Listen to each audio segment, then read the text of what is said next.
Hey, everybody, how you doing? Well, that's good. Welcome to PHLY Flyers, presented by Bet365. Download the Bet365 app. Use code PHLY365 when you sign up. Whatever the moment, it's never ordinary at Bet365. My name is Bill Matz. I'm your director of fun and games for the evening. Joining me today in studio, we have Broad Street Hockey's own Kelly Hinkle. And where the hell are you, Charlie? Are you in Dallas? Is that where you are right now? I am in Dallas. Joining us from Dallas, Charles. Joining us from what appears to be a book depository in Dallas is Philly's #1 hockey beat writer, Charlie O'Connor. What's going on today, lady and gentleman? It's a hotel room. You can see the bed in the background. Come on. It looks swank, Charles. I don't know. I haven't made my way all the way through the JFK files yet, but I'm pretty sure I'm going to come across your name at some point. It's Friday. It's F around Friday, even though there are, for some reason, 12 games left in this season, and that's where we are. Don't worry, everyone. We'll be getting to our Tankathon spin, but like I always say, we save that for the end, so you have to wait. That's how we game the YouTube system here. I want to talk, just to start, about the main topic last night and just this team's absolute inability to score goals. Now, they had a huge offensive night last night, too, which is more than we can ask for on most nights. This month, they're averaging 1.6 goals per game. So they beat their average. Good for them. Love that. But it really all starts with the teams. He's not yet, but next year, the highest paid player, Travis Konecny, the leading scorer still, despite having 2 goals since, January 7th, still the team's leading goal scorer. No goals and 4 assists in the last 13 games. 1 goal, 11 points in the last 23. 2 goals in the last 29. It has been tough for TK lately. Charlie, I just want to get back to something you talked about on postgame last night. That conversation that Tortorella and TK had after the game, where he pulls him in the room before he meets with the media and just tells him, "Dog, just take the puck to the net. Like, do your thing. This is who you are." Is it that simple? Like, he just has to regain the confidence? Or it's, I've been saying forever, I think it's an injury, but I'm watching the shots and, like, there's zip on him. It's not as if he's, like, throwing muffins up there. Is it just as simple as he's in his head now? I really think it is. Look, it wouldn't shock me even a little bit if he's been playing banged up. I believed it more a few weeks ago. He doesn't look like he's hampered now. There were points a few weeks ago where I said, maybe he's battling something. If he was, maybe it's not fully resolved, but I don't think it's as negatively impacting him as it might have been a few weeks ago, because he looks like Travis Konecny physically right now. He's shooting the puck. The shots have zip. He's skating well. He's moving well in traffic. He's battling in the corners. He's battling in the front. It's just that when it gets to that last thing you have to do to create a goal or score a goal, he's always making the wrong decision. And I just have to believe that that is the case of a guy who's stuck in his own head right now. I think that's what John Tortorella has identified. I know we've talked about the injury thing, but I really think at this point he's just a mess, and hopefully he pulls out of it soon. No, that's like last night when I'm watching him, it doesn't look like a guy who's hurt like I've thought all season, or at least for, since the second half of the season began. Like, he makes that defensive play and then plays the puck off the boards to himself to start the one rush. Like, he's getting plenty of opportunities. He is shooting a little more than he was. The overpassing to me looks more like thinking than it is, I don't know if I can shoot, so I have to pass. Like, I don't think it's that anymore. It really just seems as if, maybe he was cursed by a witch. Yes. Steve thinks maybe there was some sort of a Aladdin situation where... Is this once again the Eagles win the Super Bowl and we all know the cost? It was the sports radio topic for how long? Prior to the 2017 Super Bowl, like, what would you give? Would you give, Travis Konecny's would you give up all the other sports? Would you give up, 10 years of futility for the one Super Bowl?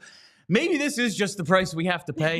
You're watching what's also happening in the same building with the Sixers. It's, yeah, maybe this is just the price we pay for Also, our one party. When are we changing that name? Because we've all come to the conclusion that that building is absolutely cursed by the bank. It's this summer, right? It's the end of Is I this think when it's June. happening? Okay. June is when they have to find a new sponsor. As for the building, we've been told that they're going to build a new one, but ever since them and the Sixers came to an agreement, we haven't heard anything about when. We also haven't we haven't heard any concrete updates on what's going to happen to the Wells Fargo Center. I would assume they're going to knock it down, but we don't know yet. Once they take the bank name off, we're just going to have to get them to let us in with sage. Charlie, can you pull strings to get us in through the media entrance with burning sage? Let me see what I can do. Okay. Perfect. Yeah, you're usually when I went for SmackDown a couple of weeks ago, they took my Bic lighter off of me. So I don't know if they're going to let us in. It's going to be tough, but I don't feel know like if they're going to Charlie let can us do it. in with sage. But Charlie, he is Philly's Travis number in. one beat writer, so Exactly. perhaps he can pull some strings. You just look at what's going on this month. They're 2-8-0. Both of their wins came in a shootout. They haven't won in regulation since the first two games against the Oilers and Pens out of Four Nations. That was February 22nd and 25th. Those are their last regulation wins. month ago. All of these losses are regulate. Like they have two of the last 14 points or two of the last 20, 4 of the last 20 possible points. That's what it is. Wanted to make sure I got the 4 of 20 in there and forgot the number. Yeah. Their opponent's point percentage is 900 this month. They are just absolutely terrible. And I do think the TK slump, as we talked about it last night, is a major part of it. This team, especially after the trades, has no depth. And if your number one offensive guy can't score, what the hell's the rest of the team supposed to do? But the rest of the team has done nothing in basically the same amount of time, especially the last 10, 12, 13 games. We know about the TK slump. But look at the rest of their leading scorers, the guys who are supposed to make up the core of this team, many of whom we expect to be here. There's TK, but Mishkov, he was real strong out of Four Nations. Now he has no points in his last 6, no goals in the last 7. Tippett, 1 goal, 1 assist in the last 10. Brink, 4 points in the last 10, but 3 of them were in one game against Tampa.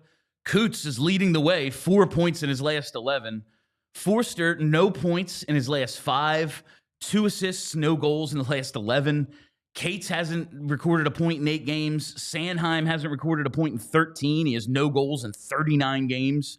Drysdale, 3 goals, no assists in 11 games. He's kind of doing something, a little, I guess. Cam York, 1 assist in the last 12 games. No goals, 3 assists in the last 23. This is a little concerning to me because if they're losing games 4-3, and it's, the other team runs away with it in the second half of the game because we only have maybe 2 NHL lines. Yeah. That makes sense. But that's not what's happening. This team to start games is offensively inept, and then obviously it doesn't get better as the game goes on. What can we chalk this up to? Is it just a team-wide slump? It's one of those things. When I see these guys all struggling, I don't expect Rodrigo Abels to score. The fact that, Ryan Poehling has 3 points on the last 3 Flyers goals, that's concerning to me. How can we say this thing is moving forward if all the guys we need to be good just aren't all at the same time?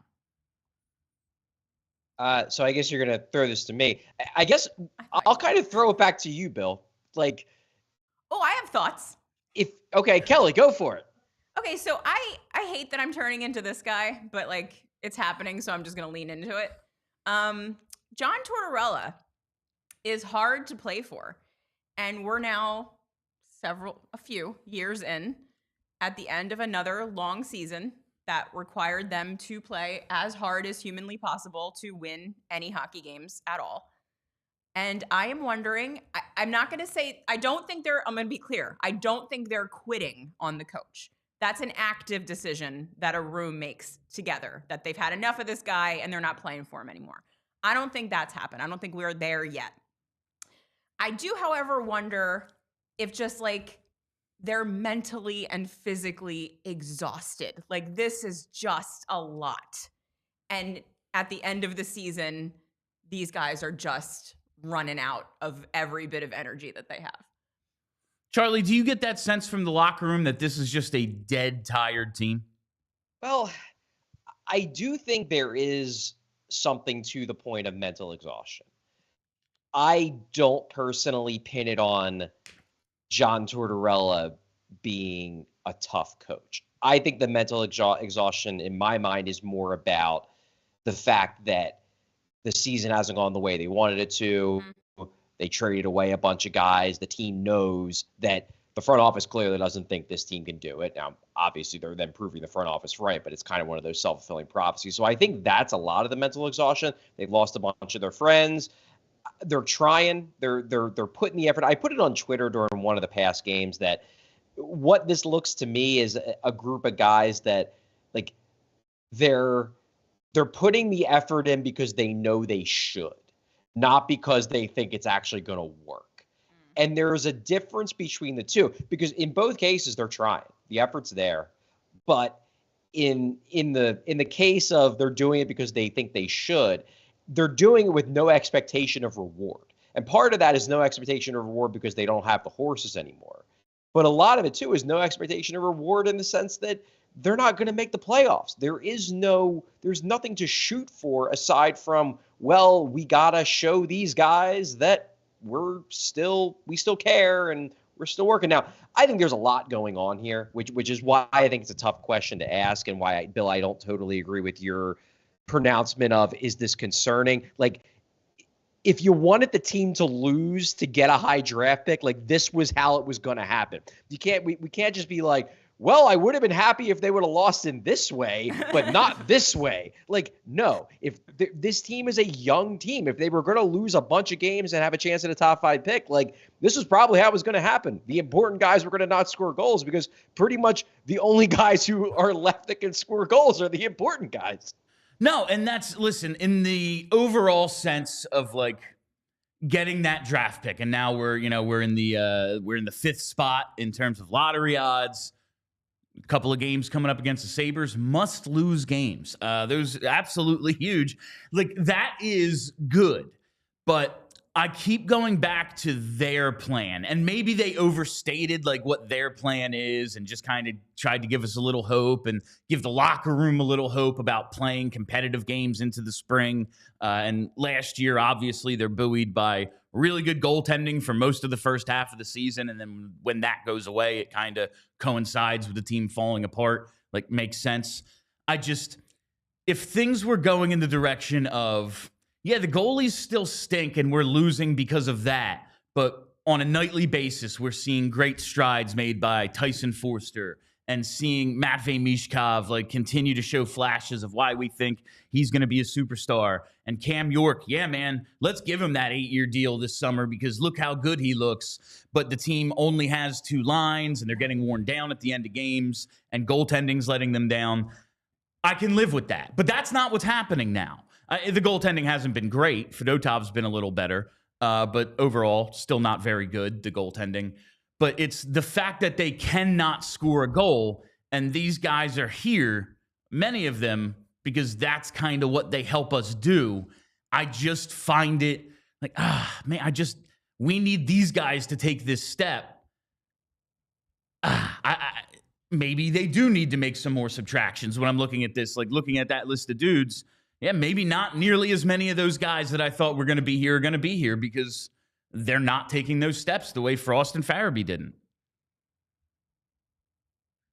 Yeah, I guess where I'm coming from is that, number one, I think if we're talking about why they're not scoring, the one thing that you can't remove from that conversation even a little bit is the power play. Yeah. Because if you have a power play that is 0 for the month of March, and the only way you can score is at 5-on-5, you're not going to score a lot of goals. So that's number one. And I think that's a big thing that's deflating everybody's numbers. And I guess you could theoretically be like, well, the players aren't talented enough. And that's probably part of it. But I'm of the opinion a lot of this is just that they are not directed in an intelligent way.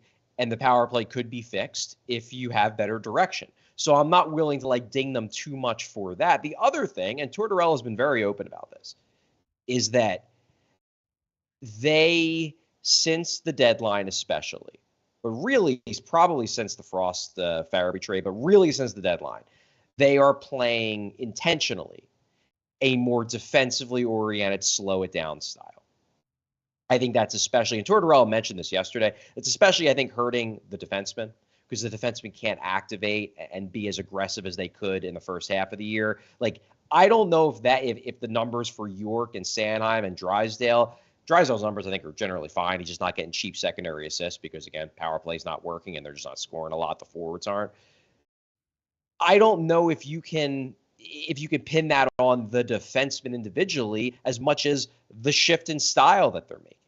I think that's a lot of it. So I think you combine that with the lack of any power play and with the fact that the team's best player in Travis Konecny is like, it got space jammed with a hockey puck instead of a basketball. Yes. Like, to me, those three explanations are enough to make it seem like I'm not going to say like, well, this just means Tyson Forrester stinks and, Brink isn't that good and Kate stinks and Mishkov isn't a future superstar. Like, those three explanations to me are enough that I'm not going to be fretting too much about the long-term implications of this slump. And I'm glad you mentioned the defensemen because I wanted to bring them up. We'll get more into draft stuff as we get there. We still have a lot of time between now and the end of June to talk about draft and where they'll be in the lottery and all that. But just looking at what this team needs, the glaring need is at center. We know this. They have their two best centers are like 3Cs at this point. Since the new year, though, the defensemen put up basically no points. Since the beginning of 2025, Risto is the team's leading scorer on the back end, 3 goals and 10 points in 25 games. Behind him, Drysdale has 9 and Sanheim has 6 points in 32. York and Zamula 5 each, Sealer 3, Andre 1. He's only played 10 games since the new year, so not a surprise there. But we're talking about half the season.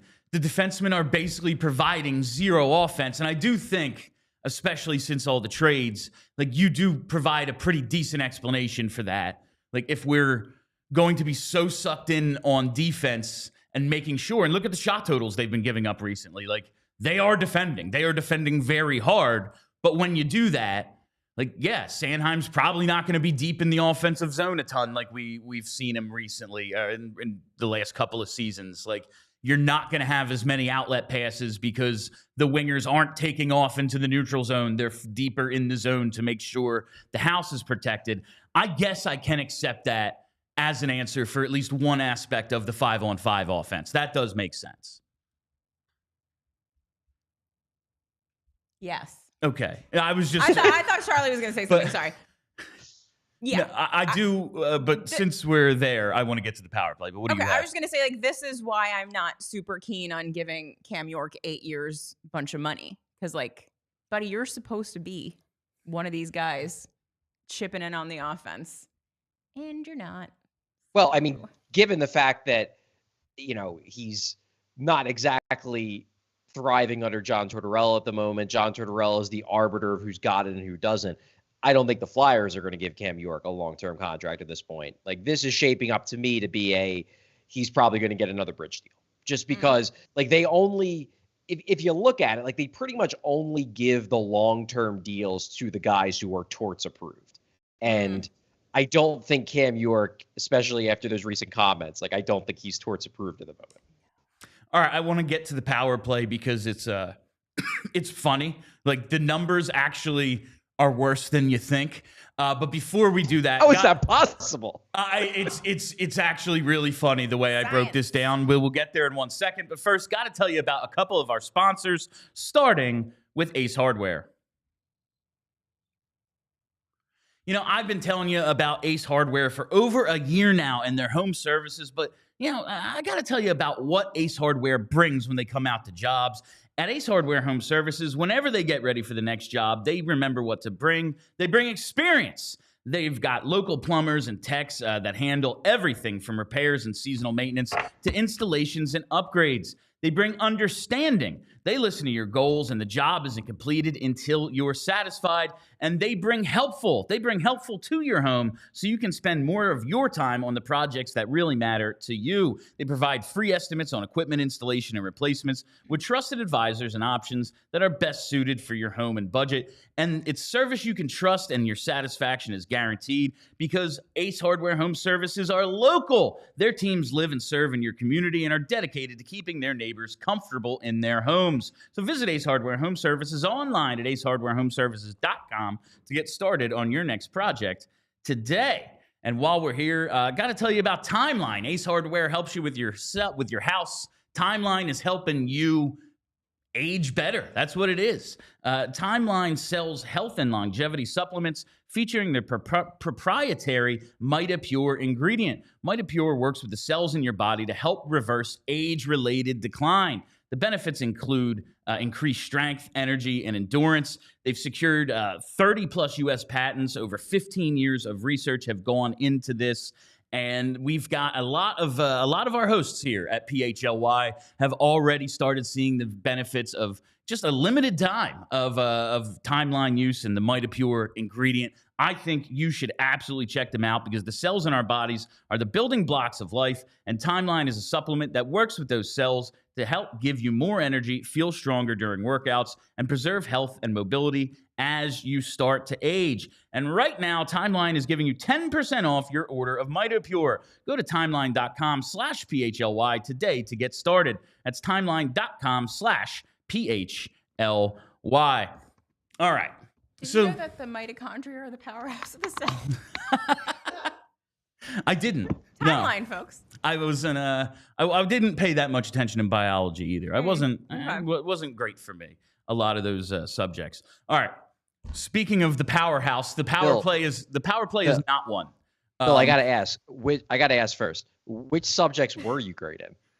Math, obviously. Yeah. I was real good in English. You know, those spelling tests I killed. There was a couple of subjects I did okay in. Okay. You know, Gym class. Yeah, gym. I was excellent at volleyball. That was great. All right, the power play. We all know the 0 for 25 in March, which is freaking hilarious. 14.1% for the season, 30th in the NHL. So hell, they've improved. You know, they're not dead last. My first question before we get into some of the other really funny stuff. Yeah, we're blaming Rocky Thompson, absolutely. Charlie, I know where you stand on this. But when we see like the team-wide scoring numbers and their inability to score, and we recognize that they don't have a net front guy, they don't have a point man, their like most dangerous power play weapon is a 20-year-old rookie. How much blame do you think should go on the players versus Rocky? I'll go to Kelly first. Okay, so I have thoughts. Okay, are the Flyers the most talented team in the NHL? No, they're not. But there are several teams worse than them that are many percentage points higher as far as power play production. Like, you can't tell me that the Flyers can at least match talent-wise the Anaheim Ducks. Like, the whole job of the power play coach is to look at his team and be like, all right, these are the 5 best guys. We've got 5 good guys. Like, you can figure that part out. And then this is how I get them to do their best in this situation. This is where they should all go. This is what they should all do. Seems like that part is missing. Like, we've got guys that are good enough to score power play goals. They don't seem to be told how they ought to go out and do that together as a cohesive unit. And that's 100% on the coach. Yeah. Look, is it some of the players? Sure. Like, they could have a better guy up top as the power play. You want to call it the quarterback, the defenseman up top at the point. Sanheim there? But he's not that good at it either. He did it on the thing. Kelly, you can't just like, because fans do this where it's like when the power play's bad, it's like, well, why don't they just put that guy on the power play? And then they put that guy on the power play. It's like, why don't they put this other guy on the power play? It's like, no, it's not like Sanheim's never been good on the power play. Draisaitl at least has the potential to be good on the power play. Same with Andre. Ristolainen was is he actually the best? Like Tortorella said that one time. But Kelly, I'm with you that you look at some of the teams that are significantly higher up on the standings, like the Seattle Kraken, 18.6. Come on. Are the Kraken loaded with high-end talent? I really don't think so. No. Like the Chicago Blackhawks, the worst team in the league, and granted, they do have Connor Bedard. Okay, so Bedard is very good, but like, is Bedard that much better right now than Mishkov? I'm not sure he is right now. He's probably a little bit, but I don't think it's like dramatic. The Blackhawks are operating at 24.8%.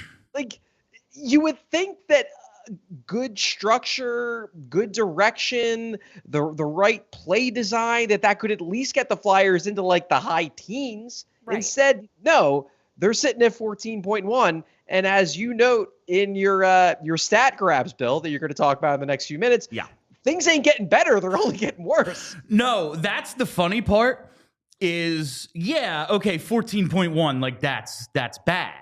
That's horrible. It's not good. They are actually way worse than that. If you take out the first 8 freaking games of the year. When it was better for 5 seconds. I remember that now. The Flyers went 8 for 31 in their first 8 games. That's almost 26%. That's through October 26th. Since October 27th, they are 18 of 153. That's 11.8%, dead last in the league. Over their last 62 games. Now, the Isles have this historically bad power play this year. It's laughable. Since October 27th, the Isles are at 12.6. They're almost a full percentage point better than the Flyers since, the third week of the season, basically. Like, we're talking about 8 games. This was an 8-game beginning to the year when no one is playing defense yet. And since then, they have 18 power play goals. And if you just want to see how inept some of our players are on the power play, TK has a point on 16 of the 26 power play goals, well more than half. Mishkov is at 15. You know who's next? Morgan Frost with 7. He's tied with Jamie Drysdale. Morgan Frost hasn't been here since the end of January. He is still 3rd on the team in power play points. Like, it's been 2 months since those trades. Now, there was a 4 Nations break in there, but like, still, someone should have more than the guy who isn't here, but they don't. Flyers 26 power play goals. 21 players in the NHL have 26 or more power play points. There are 21 guys in the league who have put up better production, or at least the same, as the entire Flyers team. That's amazing. This is hilariously bad. And like I keep saying, maybe we can blame the players. They do need a body in front. They need a defenseman who can run the point in some fashion or another. Matvei Mishkov is 20 years old and has had some, slumps along the way. He's learning. He's a developing guy. But my God, it doesn't matter. Like, I always go back to football. If you have no quarterback and you have the worst offense in football, the offensive coordinator doesn't get points for that. It's like, but the quarterback's no good, so what's he supposed to do? We could do a better job building the O-line. No, it doesn't matter. You failed next. That has to happen this offseason, right? Like, if they do nothing else, and I do think they're going to do stuff, but I got to believe when those season ticket renewal calls were going around, there are a lot of people who are like, you're not even trying. Your ticket prices are going up, and you're employing this dude. Like, you're not even trying to improve this historically awful part of the team. That's part of the conversation. It is a business. Rocky cannot possibly be running the power play next year, right? Bill, it's hard for me to envision a world where they can even try to believe they can get away with that. That said, you never know. It seems like John Tortorella, we talked about this last week about Tort saying that, that's going to be Danny's decision about the coaches. And it's like, okay, well, Tort's like, you're watching your power play be terrible. I wish it didn't have to be Danny's decision. I wish that you would be able to look at the situation and say, I may think very highly of Rocky Thompson, but I can't continue to have a truly horrendous power play for multiple years in a row and just keep going back to the same guy. Like, what jumped out at me in last night's game? It just was one of those reminders of, like, how can the power play still be this bad? And it wasn't even something that happened on the power play. It was that pass that Mishkov made at the end of the second period to Rodrigo Abels. That backhand pass from the top of the zone that he threads through like 3 people, gets it through to this guy. You're talking about a guy in Mishkov who can make that kind of pass. You're talking about a guy in Mishkov who is fantastic in different spots on the power play. He's shown that he has the ability to score on the back post and kind of pop out and do those things. He can run a power play from the right side, the opposite side of the Giroux side. He can work behind the net. This is a guy who has so many different ways that he can attack you on the power play, who is so skilled, who has great vision. And the coach can't to take advantage of it. Like, this is not a bunch of guys that are one-dimensional, that can only do one thing, and it's like, well, we just can't put the pieces together because they can only do one thing each and they just don't fit. If you can't be creative with Matvei Mishkov on your power play, with all of the different things that he can do with and without the puck, then you're just never going to be able to find the answers, because this is like not the easiest, but like there's so many possibilities, and you're not using any of them. That's the thing. We all said going into the season, well, there's no way it won't get better because it's going to have Michkov on it. And I don't think it's a failing of the kid that it hasn't improved. Like, I don't think it's him that's blowing it. I mean, I'm sure he could be doing better, but it's just like some of this is the coach putting the players, not just Mishkov, but the other guys, because Mishkov has to be able to pass the puck to people, and he's not putting those guys in positions where Mishkov can even find them in dangerous areas. It's just a stagnant, boring power play. And I'm not even saying that Rocky Thompson, like, Bill, you can say it because, you're not someone also who likes to go in like the locker room. I'm not even going to say like Rocky Thompson is a blithering idiot and I'm going to, give him those kind of criticisms. Like, I get the impression that he is a smart guy and he works really hard. But at some point, you got to acknowledge that clearly he doesn't have the answers to fixing this. If he had them, he would have used them already. I think he probably has qualities as a coach. Like, I don't think he's a moron. Like, that's not, like, that kind of criticism is pointless to me. Yeah. Like, oh, he's an idiot. Like, okay, sure. Why? Whatever. But like, this specific part of the job, he's incapable of doing. Like you said, like, we haven't seen, all right, the players aren't good enough. It's not going to be a good power play. But I'm asking for 17%. Right. I'm not asking for the world here. I'm asking for a little bit of improvement, and we're stuck with, again, like you said, a freaking artist out there. We can't. Okay, the players aren't good enough. That means you have to design something. You have to get creative and make it work somehow without the talent. There has to be some sign of improvement. That would show me you're actually good at this. If, okay, I got this one piece who can do this thing, and we're going to move him around. We're going to have him behind the net. We're going to have him like in the bumper, and then he comes out, and then he hides and goes to the side. Like, other than the stuff he just naturally does because he's Matvei Mishkov, I haven't seen creativity a little bit. Like, little stupid stuff, like how Giroux would have that back pass off the backboards, and it would come out the other side to either a guy behind the net or all the way out to Voracek. Yeah. Like, what? You telling me Mish can't make that same pass just from the opposite side? I bet he can, but we haven't even seen it attempted.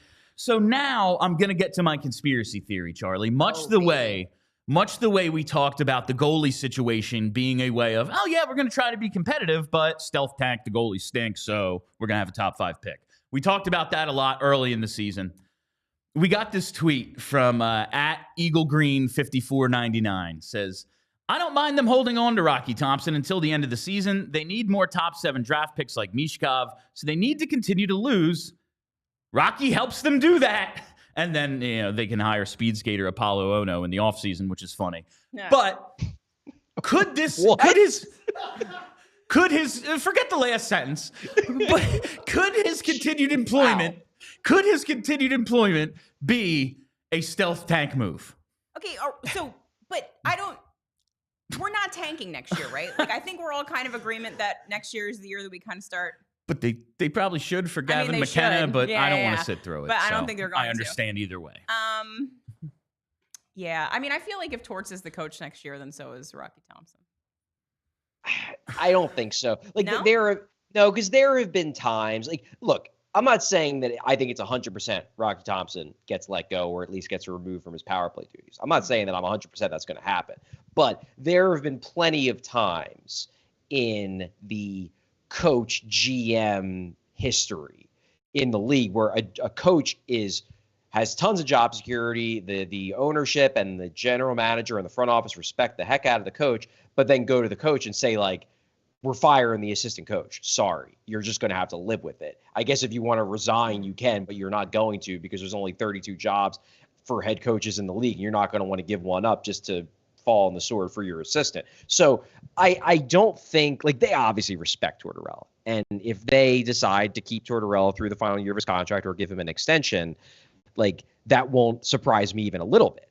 But I don't think they respect him so much that they're going to be unwilling to cross him by telling him, hey, the guy who's coached like one of the worst power plays in the league, as Bill has said, the 33rd best power play in the league for the last 3 years. Like, I cannot imagine that's a hill that John Tortorella is going to die on, you know? It's a good test for Danny. Like, are you willing to cross? It will be interesting to see that dynamic. Also, what Tortorella says in the media is what he wants out there. Like, if he's not going to fire his guy and just be like, well, Danny, you got to do what you got to do. Like, that is a GM's job. Like, coaches, GMs do make the coaching decisions. Now, a lot of times the bench is left up to the bench boss, and we're going to get to Pelletier in a second. But, like, that is the GM's job. Torts isn't going to be like, yeah, my buddy, he sucks. I'm firing him. Like, he's not going to say that. Point. Like, that would be absolutely ridiculous. So maybe it's just him kind of showing his friend, like, listen, man, we're cool, but, if Danny does what he's got to do, so be it. That's kind of how I read it. There is the way of Tortorella just being like, no, I don't care. Like, these are my coaches and get me better players. Like, that could absolutely be part of it too. But I kind of think he's doing the, I'm going to stick up for my guy.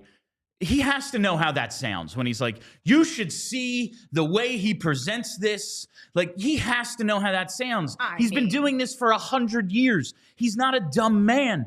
John Tortorella has to know that sounds ridiculous when we're looking at, again, the 33rd ranked power play in a league of 32 teams. Yeah, but there is absolutely an element, and you alluded to it, an element of personal loyalty there. Look, John Tortorella is not doing this, I think, because like he's trying to, keep his reputation. His reputation is what it is at this point. He's 67 years old. Like, he's John Tortorella. But I do think that personal loyalty is very important to him. And he would feel like intimating that Rocky Thompson is on his way out by John Tortorella's decision would be throwing Rocky under the bus, and he would feel like that's unfair to Thompson. So that is probably a part of it. But to answer the initial question about, whether this is a stealth tank move, I really don't think it is. I think what it boils down to is two things. Number one, they did believe that Thompson could fix this power play this year. They felt like with the help of the what do we even want to call them? The senior advisors, the wise men. You had, LeClaire and Sharp and Danny, all the guys who were good on the power play when they played in the NHL. Like, they'll help them fix it. Well, that didn't work. So they did think that was going to work. I think they were foolish to think it would, but they did think that was going to work. And then the other thing is that, and this is just a reality of the NHL, and I've told this to a lot of people on social media, and I just don't think people, I think it's a lot of people who ask me this are people who, the NHL is not their favorite sport. It's like their second or third favorite sport. Because in other sports, it is actually pretty normal, especially in the NFL, to fire assistant coaches mid-season. Yeah. It essentially never happens in the NHL unless the head coach is also getting fired too. It's just not something that happens. Now, you can argue that it should, but it doesn't. In the NHL, you wait until the end of the season to fire the assistant. That's just what happens. So the fact that they didn't fire him mid-season, I don't think that's a stealth tank move either. It's just the fact that, like, it just doesn't happen in the NHL the way it happens in the NFL. All right. We all know the struggles of the power play. It will be an ongoing story until it gets fixed. But you look at these numbers and just, like, it's comical at this point that you have more guys on the ice and you're worse somehow.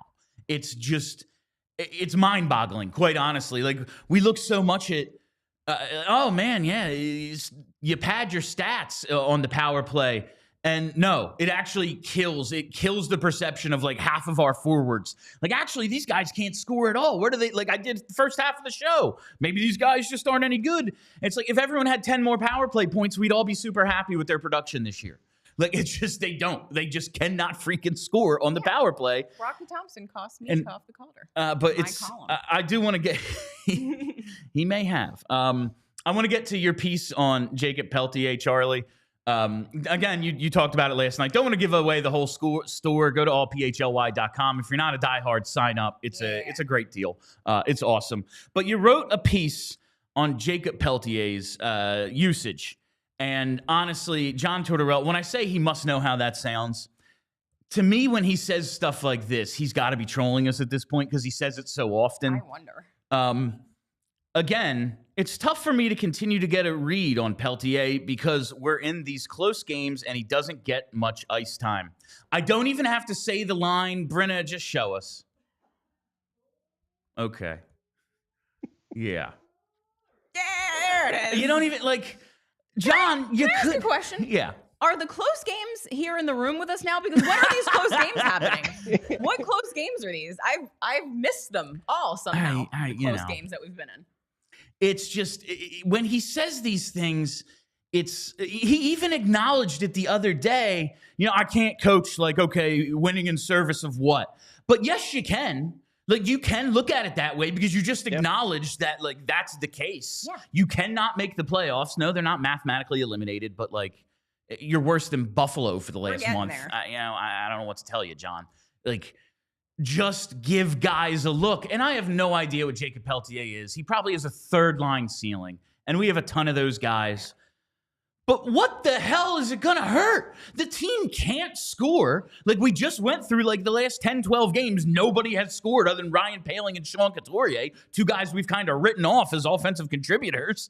Like, what would it hurt if Pelletier plays 12, 14, 15 minutes instead of 8? Yeah. And the reason why is all the time. That's all the time we have. No, the reason why I felt like I had to write this article, and you know, it's something I believe. Is it the biggest deal in the world? No. And I acknowledge that in the article that, like, no, it's not as if Jakob Pelletier goes somewhere else and becomes a decent third liner that's going to kill the Flyers. Yeah. But it's more just like the principle of the matter, and also the fact that principalities. Torts on Wednesday, when I asked him about this, his answers just were not good.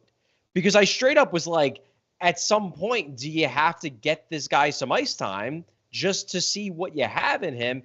And his answer kind of was, well, I think I know what I have in him, which is he's not big enough to be a checker and he's not talented enough to be a scorer. And the thing is that, like, Torts might be right. That is absolutely one of the major concerns around Jakob Pelletier. Same concern is around Ole Luxell. Like, it's this: are they tweeners or are they not?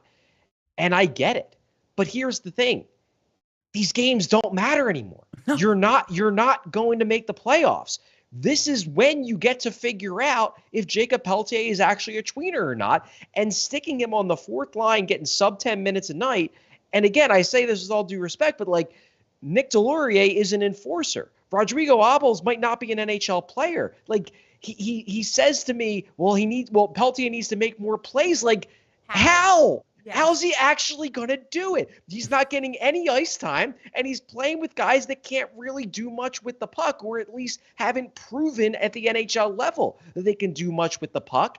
It just feels like Torts has made up his mind on this guy and isn't willing to give him a look. And it's like, what's the harm?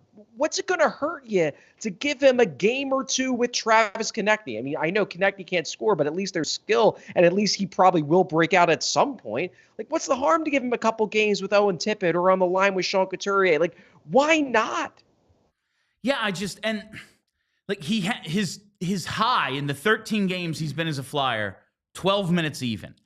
He's played under 10 in 8 straight and in 9 of the last 10.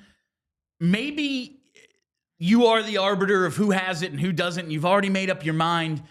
But how? How have you come to that conclusion this quickly in 100 minutes of ice? This is not nearly enough ice time to come to that conclusion. I mean, how long did we have Morgan Frost and Joel Farabee and all these guys that it took 2-3 years to make up our minds about? You made up your mind in a week. What? 10 minutes. I'm just really baffled by this. And final point, and then I got to get to the breaks. If he is nothing in the coach's eyes and we are leaving this, he makes these sorts of decisions, that's why Torts is here. Why not get Grebenkin or someone else up here? What is the point of even having Pelletier here if you're not going to figure out even what he is? Send him to the freaking Phantoms or something. I don't know. What is the point of this? Grebenkin looking spicy down there with the Phantoms.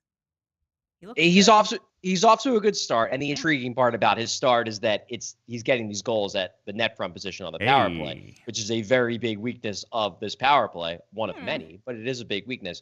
I'm not ready to just throw Grebenkin up here right away. I'd like to see him get a look before the end of the season, but I'm not ready to just be just because I want to see Pelletier. Oh. I would rather see him get a week or two in a top 9 role to see what he can do before we bring up Grebenkin, who doesn't really have a time limit, because that's true. Pelletier needs a new contract. Lixell needs a new contract. You need to make decisions on these guys, or else you say goodbye. Grebenkin, we want to see him now because he's a shiny new toy, but it's not going to kill him if he doesn't come up now. Those two guys, if you don't find out what you have in them, there's a good chance they're not on the team next year. Yeah, the whole thing is just kind of a little perplexing. We have to take a quick break to tell you about a couple of our sponsors. Whatever the moment, it's never ordinary at Bet365. Bet365 has over 90 million users worldwide. They live stream almost 800,000 events each year. They have the early payout offers across the NBA and NHL, something I absolutely love. You bet on a team money line, they go up by 3, boom, you win. You don't even have to sweat out the rest of the game, worry about, late game comebacks and bad beats like that puck line I had last night. Flyers should have lost 4-1. -1.5 was real easy. No, they lose 3-2. We don't get it. Never a concern at Bet365. And right now, we have breaking news from Bet365. New customers now get $150 in bonus bets when you bet just $5, win or lose. All you got to do is sign up, use the code PHLY365, deposit $10, and place a bet for $5 to get $150 in bonus bets, whether your initial bet wins or loses. Bonus bets can be used on the spread, totals, player props, futures, and more. Whatever the moment, it's never ordinary at Bet365. Must be 21 or older and physically located in PA. If you or someone who has a gambling problem and wants help, call 1-800-GAMBLER. While we're here, got to tell you about Rothman Orthopedics, because if you have aching joints or cramping hands, your back's out of whack, Rothman's got you. At Rothman Orthopedics, they've been practicing specialized care as their passion for over 50 years. Their mission, it's high quality, compassionate, and affordable care rooted in research leading to new treatments and better outcomes. Each Rothman doc is laser focused on their specialty, hip, knee, spine, you name it. They have a team for each body part right in your backyard, so you can get back to your specialty, because they're Rothman Orthopedics and they specialize in orthopedics and you. Visit rothmanortho.com/PHLY to learn more and make your appointment today. All right, got to do a little bit on the goaltending because, I don't know, Fedotov's sneaking up. He's coming in hot. You look at the full season numbers suddenly. Fedotov, a lower goals against and a higher save percentage, obviously in half the games than Ersson. But you look at the way it's gone for Fedotov recently, 5 games in March, he's got a .920. Since the end of 4 Nations, Ersson, .843 in 9 games. It just hasn't been going well for Ersson. Now, has he been as bad as .843? I don't think so. Last night, great example. They don't give up a ton of shots. The goals that do go in, though, I don't know. I ain't blaming Ersson for those. But the results are the results. Now, I'm not suggesting Fedotov is on anything more than a little heater. And some of the goals he's still allowing are those killers that were even if you play well and give up, one horrible goal, that's a bad game. But is anyone else starting to think there might be a little something more there with Fedotov now that he's had some actual time in the NHL? So he's the only goaltender that has an actual positive on the goal saved above average. That seems good. What stat? Which one are you pulling this from, Kelly? Natural stat trick. Oh, okay. Gotcha. Is that one good? I No, I mean, only know so many nerd sites. I don't usually use natural stat trick for goalie stats, so I can't speak to whether it's good or bad, honestly. Okay. Well, that's what they say. I'm more of an evolving hockey person. But Bill, to answer your question, like, no, I'm still not high on Fedotov. Okay. I'm just not.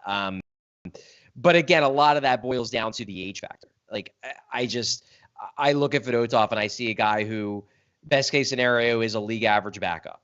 And I just don't see the necessity for a 29-year-old league average backup when that's like his best case. Like his median outcome is he's bad. His worst case outcome is he's horrendous, and we've seen that. His best case outcome is he's fine. And I guess I would rather in that role have someone whose median outcome is he's fine rather than his best case outcome is he's fine. That's just my view of Fedotov, though.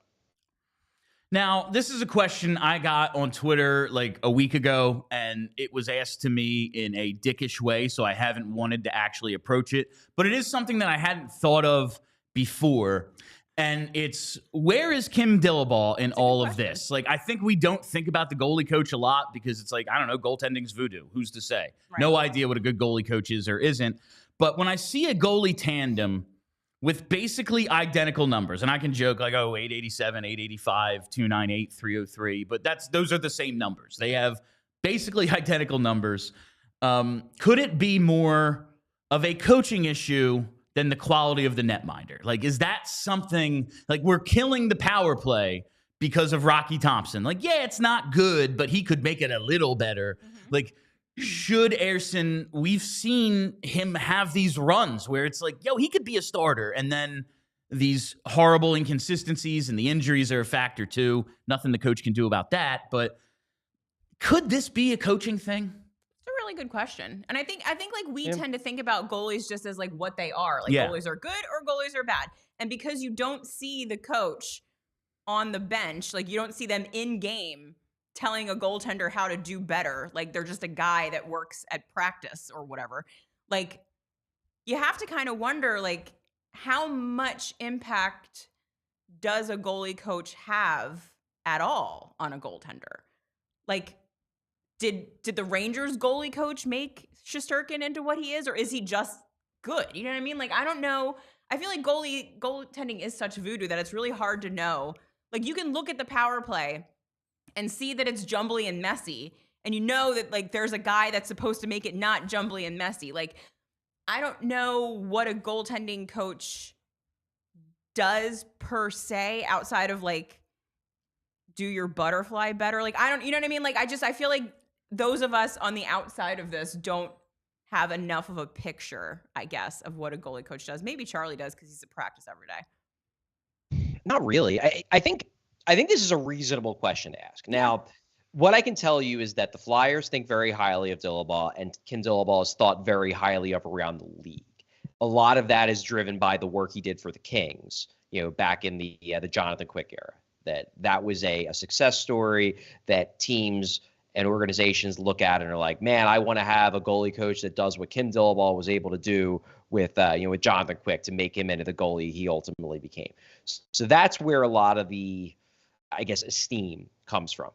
But I think it's reasonable to question Kim Dillabaugh because, look, if this is going to be solved, this goaltending position is going to be solved for the Flyers. It's going to be solved because they develop goaltenders. They obviously have Ersson is youngish, Kolosov's young, Bjarnason's young, Zavragin's young. He'll be over in a few years. They are going to need to have these young goalies hit their ceilings. Kim Dillabaugh's been the goalie coach for the Flyers since 2015, 2016. Does he have a track record in Philadelphia of helping young goalies hit their ceilings? Like, obviously we all know what ultimately happened with Carter Hart, but even before he was arrested and charged, he hadn't developed into the superstar goalie that I think a lot of us thought he had the potential to be when he first hit the NHL. So he doesn't have a track record of turning young goalies into great goalies. in Philadelphia, and now we're going to entrust him to turn young goalies into great goalies. I don't know if he's failing. I don't know if he's struggling to develop. Maybe these guys are who they are. Maybe Carter Hart was always only just going to be a solid starting NHL goalie. Maybe that was his ceiling because he just didn't have the athleticism or the size to be anything more than that. Maybe Sam Ersson is what he is. Maybe Alexei Kolosov is in an impossible situation and there's no way he could have played better this year. But it's happening enough that I think you at the very least have to ask the question. I think it's a fair question to ask. And like to Kelly's point about I think a superstar goalie like a Shesterkin, he just is what he is. And maybe there's some work just in terms of, reacting to the North American game, adjusting to it that he needed help with. But he was going to be awesome because he's awesome. But I do think about Jonathan Quick with the Rangers. The end of his time in LA, obviously, it was he's kind of cooked. And listen, Quick doesn't play a ton. I don't know if it was the Rangers goalie coach, though, or it was his own personal coach in an off season. The adjustments that were made for him, he had to change the way he played, and he has adjusted excellently. Now, he is an awesome goalie historically, so maybe he just made a quick adjustment, and it's okay, I'm back to what I was, or at least some semblance of it.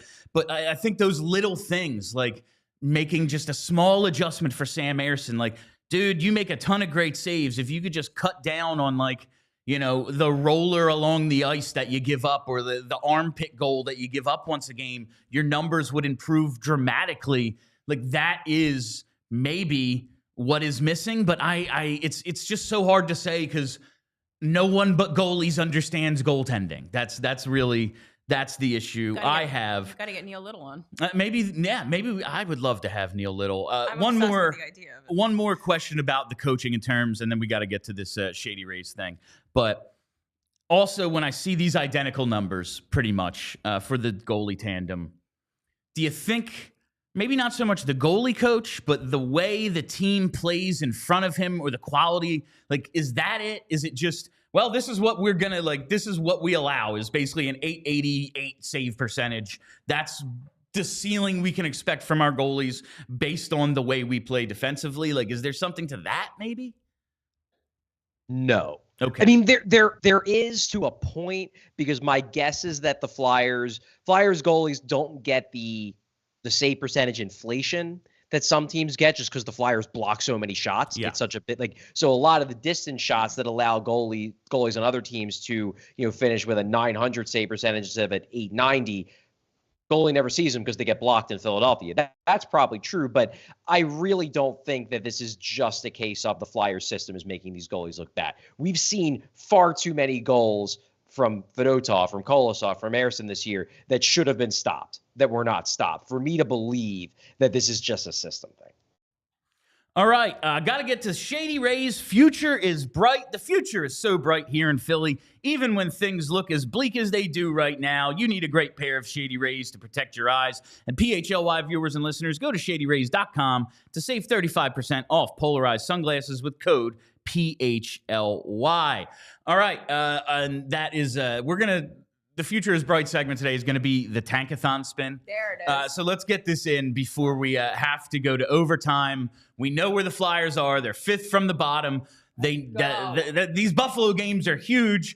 But Brenna, for today's spin that wheel. All right. And they fall to sixth. They just keep losing this freaking thing. I don't like this website anymore. Tankathon, it's really Tankathon, we got questions about your metrics. It's been screwing with us, but that is our daily Tankathon spin, and that is the Shady Rays Future is Bright segment.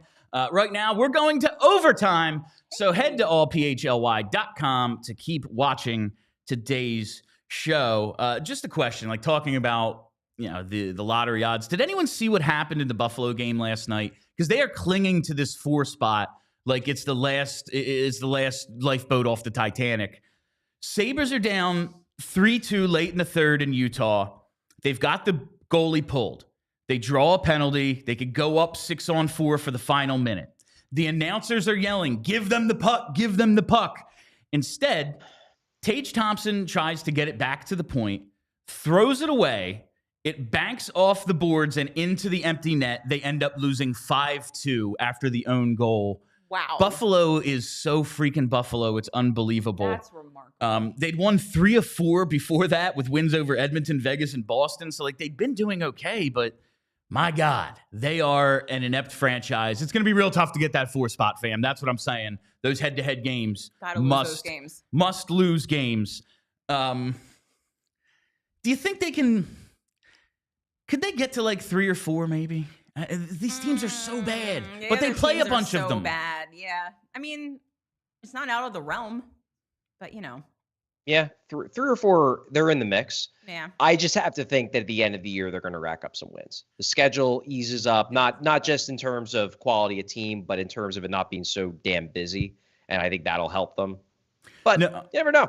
No, you look at the remaining schedule, and once they get through this month, and really starting on Saturday or on Sunday against Chicago, like it starts to ease up a bit. You see Nashville, Buffalo's in there twice. Now, like the New York teams, they're still kind of in the mix. Columbus is still staying around, but it's going to be tough. It's going to be tough to improve the lottery odds, but I think they have it in them. I really do. I believe in them because. Like, especially the Eastern Conference games, so many of these teams are in it and fighting for seeding, fighting to get in. The Flyers have nothing. They do have a history of like, oh yeah, final 6 games, they won 5 of them, and we're picking 12th again. Yeah. Like, they do love doing that, it seems. Gotta get back to 8. But, man, this team, like, if they can't score goals, how do they win? Yeah, that's really what it comes down to. I don't know why the scoring is going to come around. Yeah. But they do have, as Charlie said, like, once they get through March, they don't play until like April 5th, and there's some more spaced out games, so maybe they'll be a little bit more rested. They won't be as exhausted as we think they might be. It's a possibility. All right, before we get out of here, I want to talk to you about the inaugural Gaudreau Family 5K Run, Walk, and Family Day. It's going to take place at Washington Lake Park in Washington Township, New Jersey. It's like 5 minutes from my house. I'm really looking forward to this. The Gaudreau family has been really picking up where their sons left off with all their charity work and investing in the community. And this 5K is going to benefit the Archbishop Damiano Schools, ADS, located in Westville, New Jersey. They provide service to over 135 students with multiple disabilities by offering individualized and inclusive special ed programs and therapies for students aged 3 to 21. What they want to do with the proceeds from this 5K is build an adaptive playground at the ADS school. So that's really cool for all their students with disabilities. They serve so many in the community. They're going to use this money to build the adaptive playground, and I think that's really something worth checking out. So go to the website right there on the graphic. Sign up for the 5K. If you can't make it that day, there's ways to do it virtually. There's ways to contribute without doing the walk and all that stuff. So if you want to get in on this, you can do it right there. And Kelly, you have a few more details? Yeah. So we, Broad Street Hockey and PHLY, we're teaming up on this. We've made a team. So if you do sign up for the 5K and you're going to be there, you can sign up to join our team. It's called Broad Street Hockey x PHLY Flyers.